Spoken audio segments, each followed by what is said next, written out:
Hi friends, welcome to லட்சம்ஸ் recipe. இன்றைக்கி நம்ம சேனலில் சிறுகீரை கூட்டு பண்ண போகிறோம். சிறுபருப்பு வச்சு எப்படி செய்கிறதுன்னு பார்க்கலாம் வாங்க. வச்சு ஒரு கூட்டு பண்ண போகிறோம். சிறுபருப்பு கூட்டு. சிறுகீரை இப்படி தான் இருக்கும். சிறுகீரை பருப்பு கூட்டு பண்ண போகிறோம்.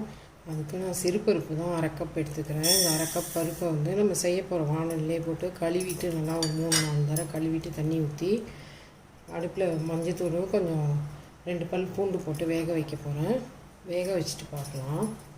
இப்போ பார்த்திங்கன்னா பருப்பை கழுவி எடுத்துகிட்டு வந்துட்டேன். அதில் நம்ம தண்ணி சேர்த்துக்கலாம். பருப்பு முழுகிற அளவுக்கு வச்சுட்டு இன்னும் கொஞ்சம் தண்ணி சேர்த்துக்கலாம். பருப்பில் போதும் இந்த அளவுக்கு தண்ணி. 2 பல் பூண்டு சேர்த்துக்கிறேன். கொஞ்சமாக மஞ்சத்தூள் சேர்த்துக்கலாம். சேர்த்துட்டு ஸ்டவ் ஆன் பண்ணி வச்சுக்கலாம். மீடியம் ஃப்ளேமில் வச்சுக்கோங்க. ஒரு 10 நிமிஷத்துலேயே இந்த பாசிப்பருப்பு வெந்துடும். வெந்ததும் பார்க்கலாம். இப்போ பாருங்கள், பருப்பு நல்லா வெந்து வந்துருச்சு. நான் வீடியோ ஆன் பண்ணாமலே வெங்காயம் தக்காளி எல்லாம் போட்டுட்டேன் அதில். சாரி, இங்கே பாருங்கள், இது சின்ன வெங்காயம் ஒரு 10-12 பொடியாக கட் பண்ணது சேர்த்துக்கிட்டேன். ஒரே ஒரு தக்காளி சேர்த்துருக்கேன். இப்போ கீரை அதில் சேர்த்துக்கலாம். கீரையை போடக்குள்ள தான் ஞாபகம் வந்தது, வீடியோ ஆன் பண்ணாமல் விட்டுட்டேன்னு. இப்போ இந்த கீரையை நம்ம அலசி நல்லா கட் பண்ணி எடுத்துகிட்டு வந்திருக்கேன். நல்லா 2-3 தடவை கழுவிக்கோங்க, மண்ணெலாம் இல்லாமல். கீரையை இதில் சேர்த்துக்கலாம்.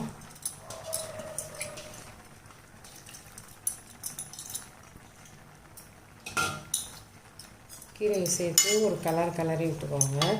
நான் வீடியோ ஆன் பண்ணிட்டேன் அப்படின்னு நினச்சி வெங்காயம் தக்காளியெல்லாம் டக்குன்னு சேர்த்துட்டேன். அந்த பருப்பு வந்துருச்சுன்னு சொல்லிவிட்டு பார்க்குற வீடியோவை நான் ஆன் பண்ணவே இல்லை. அந்த பருப்போட வெங்காயம் தக்காளி கீரையை சேர்த்துட்டேன். இப்போ இது வேகட்டும் 1 நிமிஷம். அதுக்குள்ளே இதில் 2 பத்தை அளவுக்கு தேங்காய் கட் பண்ணி வச்சுருக்கேன். 2 பச்சை மிளகாய் வச்சுருக்கேன். 1 ஸ்பூன் சீரகம் எடுத்துக்கிட்டேன். இந்த சீரகம் இந்த தேங்காய் பச்சை மிளகாவெல்லாம் மிக்ஸி கப்பில் சேர்த்து அரைச்சிட்டு இதில் சேர்த்துக்கலாம். இப்போ இதில் நான் உப்பு சேர்த்துருக்கேன். 1 ஸ்பூன் அளவுக்கு உப்பு அதில் சேர்த்துருக்கேன். நீங்கள் உப்பு கூடி குறைச்சி உங்களுக்கு தேவையான அளவுக்கு சேர்த்துக்கோங்க. இப்போ பாருங்கள், கீரையும் வெங்காயம் தக்காளி எல்லாம் அந்த பருப்போடு சேர்த்தாச்சு. இப்போ கீரையும் வெந்து வந்துருச்சு. இந்த சிறுகீரை பார்த்திங்கன்னா சட்டுன்னு வெந்துடும் ஒரு 2-3 நிமிஷத்துலேயே, தேங்காய் அரைக்கிறதுக்குள்ளேயே. இப்போ தேங்காய் சீரகம் பச்சை மிளகாய் அரைச்சிட்டு வந்துட்டேன். அதை அதோட சேர்த்துக்கலாம்.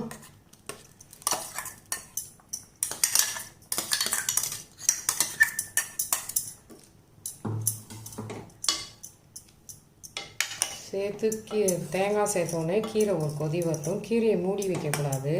நம்ம மூடி வச்சோன்னு வச்சுக்கோங்க, கீரை நல்லா டார்க்காக அப்படியே கலர் மாறிடும். அதனால கீரையை மூடாமலே வேக வைங்க, எந்த கீரையாக இருந்தாலும். இப்போ வெயிலுக்கு நமக்கு இந்த சிறுகீரையெல்லாம் நம்ம வாரத்தில் 2 நாளாவது சேர்த்துக்கிட்டோன்னா உடம்புக்கு ரொம்ப நல்லது.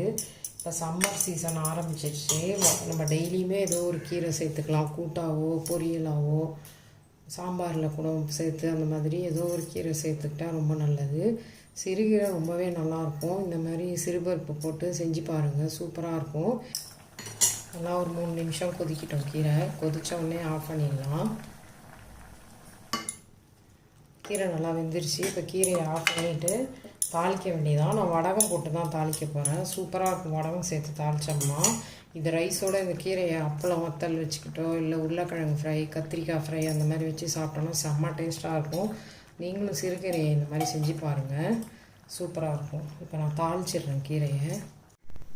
அதில் 1.5 டேபிள் ஸ்பூன் அளவுக்கு எண்ணெய் சேர்த்துருக்கேன்.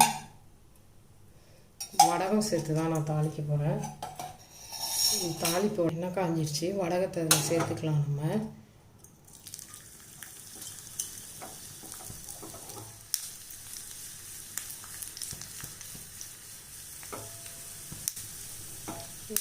வடகம் நல்லா பொரிய ஆரம்பிச்சிருச்சு. இப்போ ஸ்டவ் ஆஃப் பண்ணிவிட்டு நம்ம கீரையில் சேர்த்துக்கலாம். இப்போ வடகத்தை தாளித்து கீரையில் சேர்த்துக்கலாம். நம்ம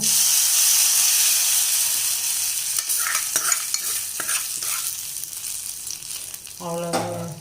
ரொம்ப சிம்பிளாக ஈஸியாக முடிச்சிடலாம். கீரை போட்டு இது மாதிரி எந்த கீரையை வேணாலும் செய்யலாம். பொன்னாங்கண்ணி கீரை, அரைக்கீரை முளைக்கீரை எல்லாத்தையுமே இந்தமாரி சிறுபருப்பு சேர்த்து தேங்காய் அரைச்சி ஊற்றி செஞ்சால் செம்ம டேஸ்ட்டாக இருக்கும். நீங்களும் இந்த மாதிரி செஞ்சு பாருங்கள். சம்மருக்கு கீரை சேர்த்துக்கிறது உடம்புக்கு ரொம்ப நல்லது, குழந்தைங்களுக்கும் கொடுக்கலாம். ரொம்பவே சூப்பராக சிறுகீரை ரெடி ஆகிடுச்சி. சிறுபருப்பு சேர்த்து பாசிப்பருப்பு. நீங்களும் இந்த மாதிரி செஞ்சு பாருங்கள். எனக்கு கமெண்ட்ஸில் சொல்லுங்கள். சூப்பராக இருக்கும். லட்சம்ஸ் ரெசிபியை லைக் பண்ணுங்கள், ஷேர் பண்ணுங்கள், சப்ஸ்கிரைப் பண்ணுங்கள். தேங்க்யூ.